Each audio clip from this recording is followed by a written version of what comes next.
Pope and doctor, a wine chair. All it please, I'll say amen. Irmão Russell, diga-me o que... Não. Sim, quero dizer. Ele disse, assim eu vejo, para cima deste lado. Mas não muito deste lado. Bem, nós, sem dúvida, estamos alegres de estar aqui com o irmão Rattle e sua igreja novamente esta noite. E eles têm alguns ventiladores se vocês tiverem a eletricidade.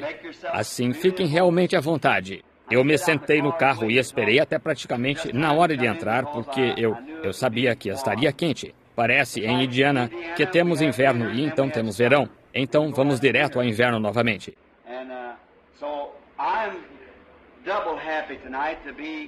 E assim eu estou duplamente feliz esta noite por estar neste púlpito com o irmão Rattle, porque o irmão Rattle é quase como um dos meus próprios rapazes. Posso recordar-me anos atrás, quando seu pai e eu trabalhávamos juntos. E então, quando esse rapaz veio e ele terminou seus estudos, estudou na escola da Bíblia de Deus, foi meio difícil para ele começar. Parecia que ele simplesmente não queria se soltar de alguma maneira. Ele era acanhado, tímido, mas finalmente se esforçou para se soltar, e estes são os frutos do seu esforço. E eu penso eu mesmo que o irmão Rattle está apenas começando.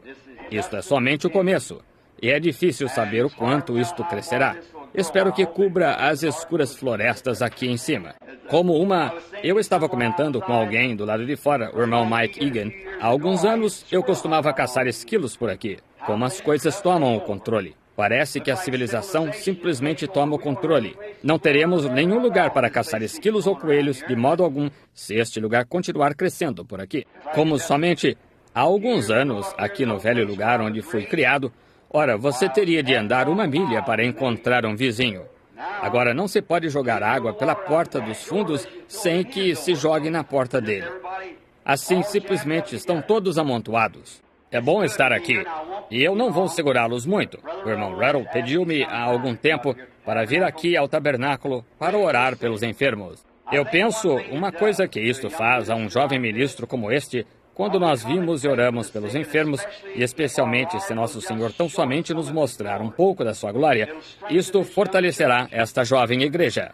Vejo alguns dos meus amigos do tabernáculo aqui, e alguns dos síndicos e assim por diante. E agora muitas destas pessoas têm visto o Senhor curar os enfermos.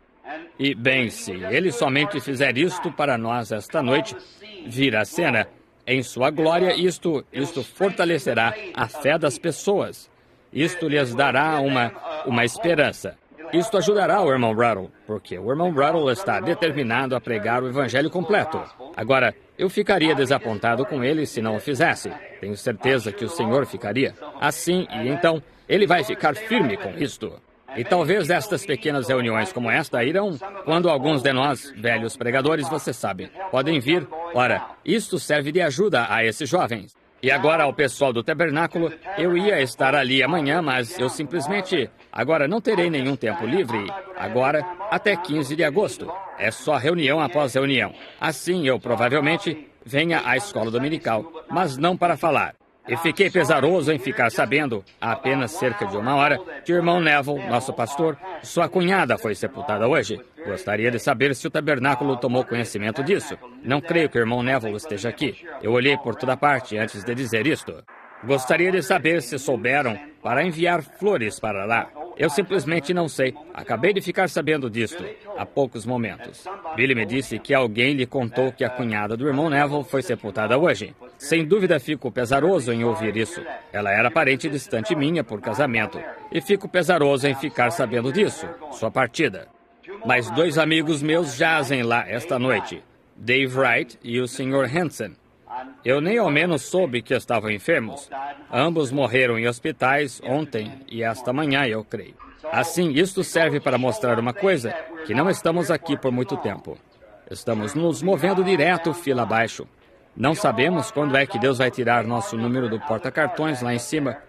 Vamos ter de responder. Assim, enquanto damos início a este culto esta noite, sei que está quente, muito incômodo. Mas lembremos-nos de que vimos aqui para fazer o melhor que podemos para mostrar a Deus que somos sinceros e o amamos. E queremos que cada pessoa aqui que não o ama Apaixone-se por Ele esta noite. Todos os que não creem nele, queremos que vocês creiam nele esta noite de todo o coração, para que esta reunião possa ser algo que venha a ser um marco histórico aqui neste tabernáculo, para que vocês possam apontar para esse tempo e dizer: aquela noite o Senhor veio a nós e fez assim e assim. Então, agora, antes que abramos a Bíblia para a leitura da palavra, vocês conseguem me ouvir bem aí atrás? Bem aí atrás? Gostaria de saber por aqui se vocês conseguem ouvir bem? Está bem aí? Não vi muitos acenos de cabeça. E assim está melhor? Muito bem. Apenas mantenha isso exatamente assim, então.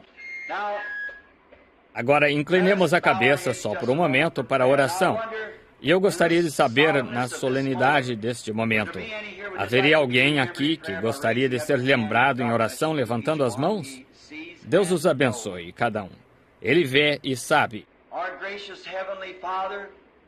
Nosso misericordioso Pai Celestial, vimos a Tua presença com reverência, não somente com a cabeça inclinada, mas também com o coração inclinado, porque nos damos conta de que está escrito na Tua palavra que onde quer que estejam 2 ou 3 reunidos, eu estarei no meio dele.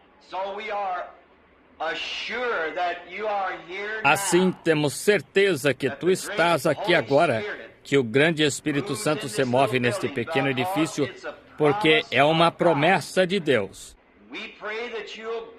Rogamos que Tu abençoes nossa reunião esta noite. Abençoa esta pequena igreja e seu pastor e todos os seus cooperadores, todos os membros, e que ela cresça mais e mais até ser um farol tão grande para o reino de Deus, que as pessoas venham de longe e de perto para visitar, para ver as obras do Senhor. Que ela seja como o templo de outrora, ao qual pessoas do mundo inteiro vinham para ouvir a sabedoria de Salomão, e no qual muitas coisas aconteciam. E onde quer que nos achemos reunidos em seu nome, esse é o lugar de encontro, o templo do Senhor. E rogamos que Tu honres esta noite Teus servos e as orações que dirigimos a Ti, os cânticos que cantamos, e abençoa a palavra, Senhor. Enquanto vai adiante, possa ela realmente cair em terra fértil. Agora mesmo, Senhor, rogamos que Tu arranques todo espinheiro verde, toda a raiz de amargura e toda a incredulidade do coração das pessoas, para que a palavra possa cair em solo bom, rico e fertilizado, para que produza grandes resultados para estas pessoas. Abençoa todos que levantaram as mãos. Tu os viste e conheces suas necessidades. Concede-nos isto, Pai, através do nome do Teu Santo Filho, o Senhor Jesus, nós pedimos. Amém.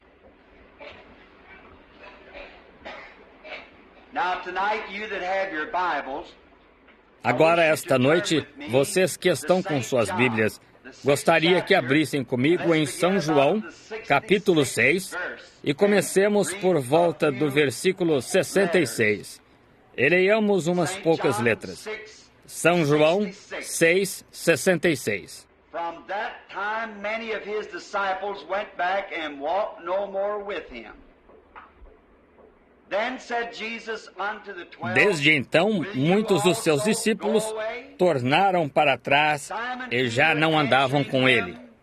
Então disse Jesus aos 12: Quereis vós também retirar-vos? Respondendo-lhe Simão Pedro: Senhor, para quem iremos nós? Porque Tu tens as palavras da vida eterna. E nós temos crido e conhecido que Tu és o Cristo, o Filho de Deus. Se fosse chamar isto de texto, eu gostaria de chamá-lo assim: para quem iremos nós?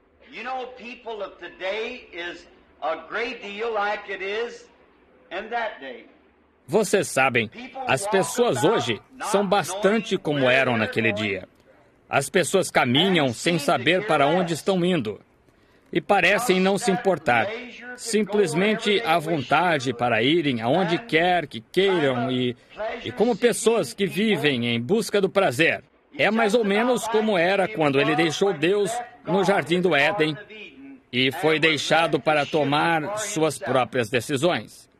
Ele pura e simplesmente deixa Deus fora do quadro e vai para onde quer que deseja, como que louco por prazer. E ele não mudou muito em seus pontos de vista. Ele não mudou muito em suas ideias. Ele ainda quer sua religião de folha de figueira, você sabe.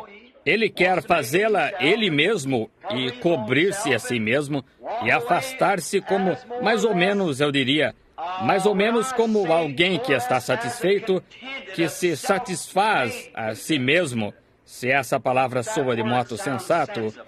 Ele está se fazendo crer que está satisfeito, quando, no fundo da alma, ele sabe que está errado. Ele sabe que qualquer coisa que o homem tenha a fazer, para começar, está poluído. E ele não conseguiria nem mais um pouco salvar-se do que saltar para a lua com o cadarço de sua botina. Ele não pode fazê-lo. Ao tentar fazê-lo, ele é como o leopardo tentando lamber suas manchas para removê-las. Ele somente faz que seus pecados apareçam mais destacadamente. Mas ainda assim, ele não quer ouvir. Ele somente vagueia de um lado para o outro.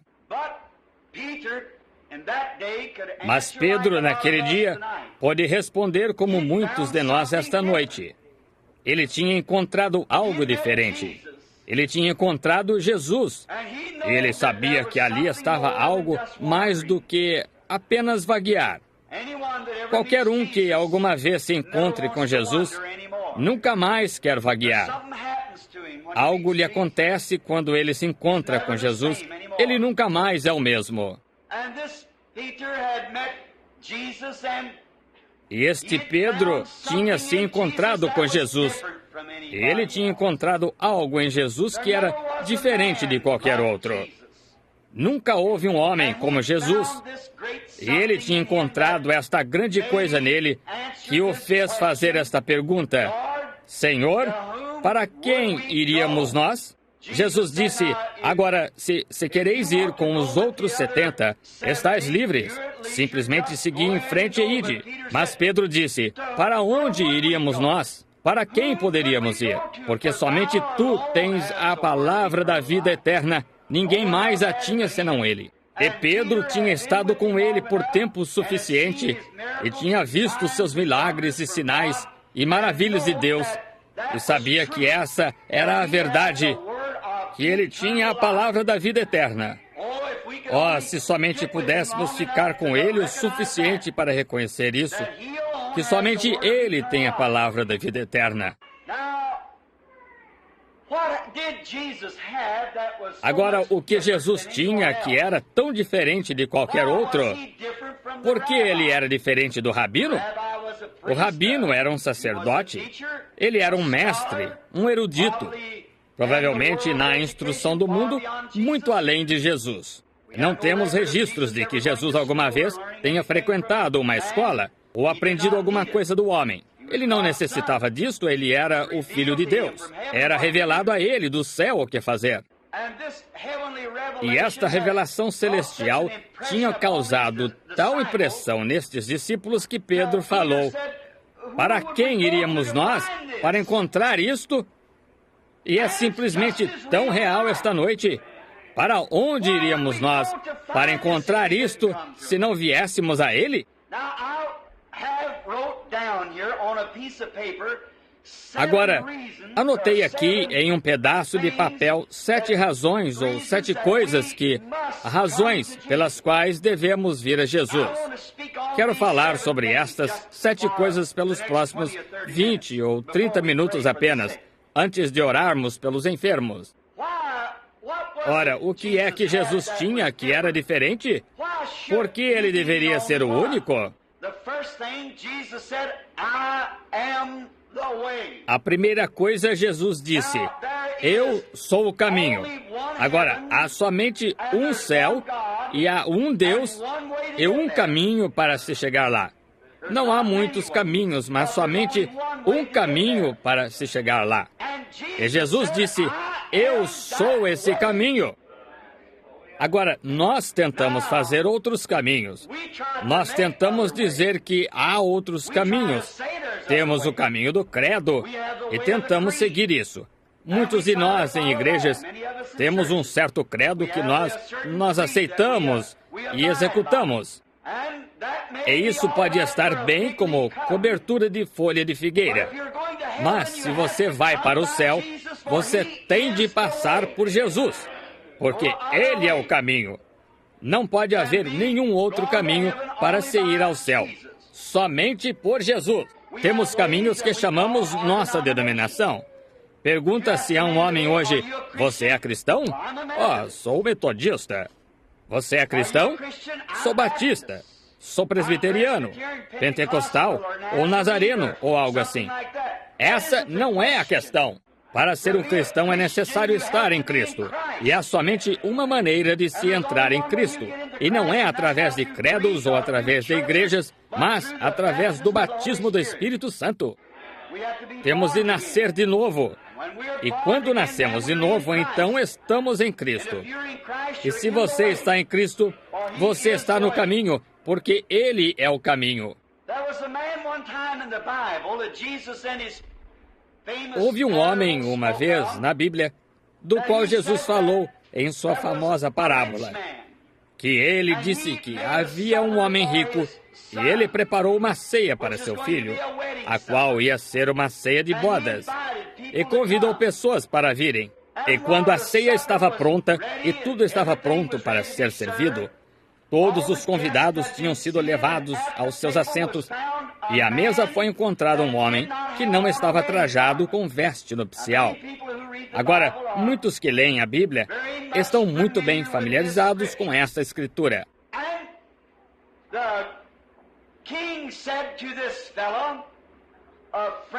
E o rei disse a este indivíduo, amigo, por que estás aqui sem veste nupcial? A pergunta foi feita, por que vieste sem veste nupcial? E notaram vocês, a Bíblia diz que ele emudeceu. Ele não teve nenhuma justificativa. Agora tive o privilégio de estar em lugares no Oriente e assistir casamentos orientais. Eles não mudam os mesmos costumes por milhares de anos.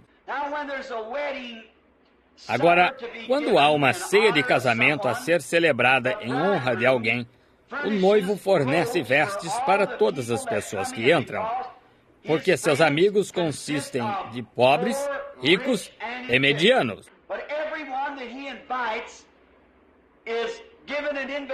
Mas a cada um que ele convida é dado um convite. E este convite tem o nome do noivo nele. E ele traz este convite à porta. E há um porteiro que fica junto à porta. E ele tem as vestes. Portanto, um homem chega muito bem vestido e o porteiro põe uma veste comum nele. O próximo homem que chega é medíocre. Ele não está vestido muito mal, mas ele recebe o mesmo tipo de roupa que o rico recebeu. E então o próximo indivíduo que chega, sem dúvida que tendo sido convidado à ceia, e tamanha honra para seu amigo, que ele lavou suas roupas e fez tanto para se aprontar. Mas ele somente fez isto em vão. Assim é nós. Não há nada que possamos fazer acerca disto. Deus proveu nossa salvação através de Jesus Cristo. E não é pelo que possamos fazer ou por quantas coisas boas que possamos fazer. O que está bem, nada a dizer contra isto, mas pela graça sois salvos por meio da fé.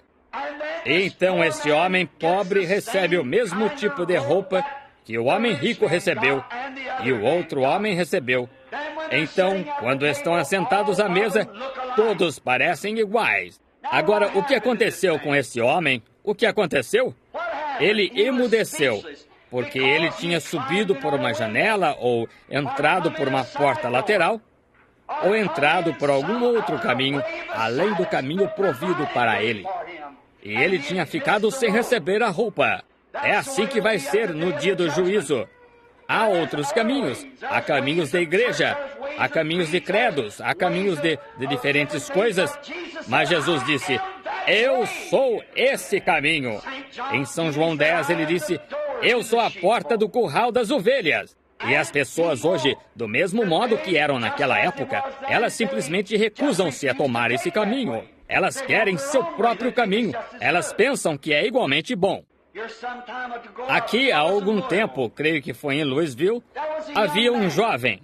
e ele tinha algo errado com um dos seus ouvidos. Bem, ele foi ao seu médico e seu médico o manteve em observação por várias semanas. E piorou. Finalmente, o médico disse: tenho de encaminhá-lo a um especialista. E quando o especialista diagnosticou o caso, era certo complicado nome médico, que não creio, se eu soubesse que poderia dizê-lo, eu teria de tê-lo anotado e praticá-lo por 1 hora para soletrá-lo, e então vocês não saberiam o que eu disse quando eu o soletrasse ou o dissesse, porque eu não saberia o que era para começar. Mas era algo errado com seu ouvido que teria ceifado sua vida.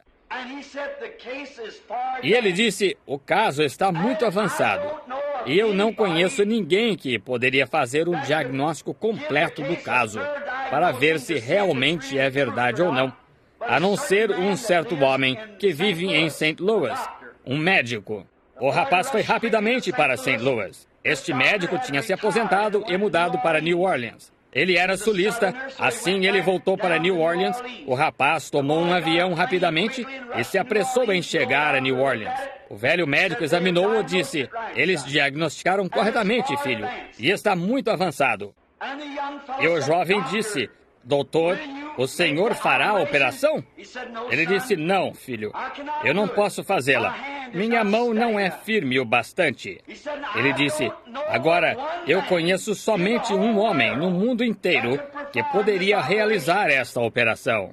Ele disse: esse homem está na cidade de Nova York agora, embarcando para 6 meses de férias na Europa. E não sei nem mesmo se você conseguirá alcançá-lo, e mesmo que você o alcance, se ele até mesmo fará a operação. Ele é o único homem que conheço quanto a esta doença rara que poderia realizar esta operação. E você não pode esperar. Você estará morto dentro de 6 meses. Ele disse: apanhe o telefone, chame-o, faça algo. Eu não quero morrer. Entre em contato com ele de algum modo. E finalmente conseguiram entrar em contato com o médico e ele consentiu em fazer a operação.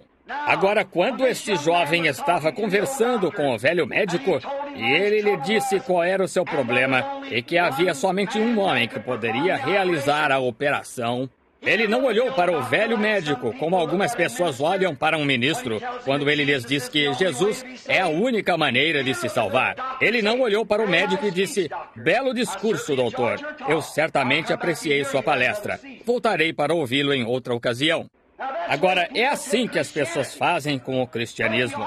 Mas se você somente compreendesse que é a morte rejeitar esse caminho, essa é a razão por que Pedro falou: para quem iríamos nós? Porque somente tu tens vida eterna. Tu és o único e o único caminho que Deus estipulou. E isso é vida eterna. Agora, devemos recordar que Ele é o caminho. E se você está em Cristo, você entra em Cristo ao nascer em Cristo. Agora, não adianta dizer às pessoas o caminho e qual é o caminho, a não ser que se diga como entrar nele. Agora, você nasce em Cristo, você se torna uma parte dele. Você se torna uma nova criatura ou uma nova criação quando nasce no reino de Deus. Você se torna uma parte de Cristo. Quando eu nasci na família Branham, eu me tornei um Branham por nascimento. É assim que você se torna parte de Cristo. E a maneira como entra no caminho? Pelo novo nascimento. Isso mesmo. É assim que se entra no caminho. E Jesus disse: eu sou o caminho. Poderíamos permanecer por longo tempo nisso. Mas a próxima coisa que Ele é a verdade. Não há nada ou ninguém mais que tenha a verdade senão Ele. Oh, eu sei que temos beatos hoje que vão por aí e dizem: bem, agora nós somos a verdade. Nós temos a verdade. Vamos a uma igreja, dizem: nós temos a verdade. Vamos a outra igreja, dizem: nossos credos, nós temos a verdade. Vamos a outra: nós temos o catecismo de outrora. Nós temos a verdade. Jesus disse que Ele era a verdade, de modo que não se pode ter a verdade até que se tenha Jesus. Como você o recebe? Ao nascer de novo. Mas não se pode ter a verdade até que se tenha Jesus. Não se pode estar no caminho até que se esteja em Jesus. Como se entra nele? Por um Espírito. Somos todos batizados em um corpo. Então você está em Jesus. Então você está no caminho. Então você está na verdade.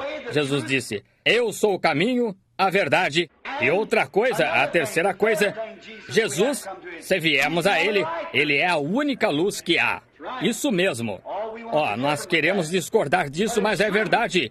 Jesus é a única luz que há.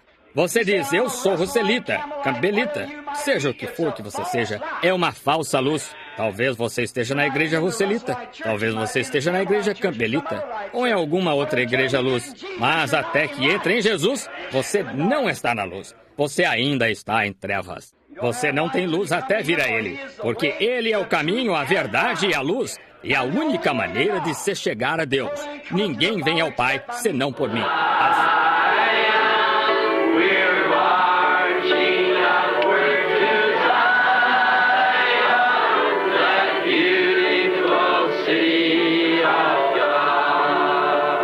Let those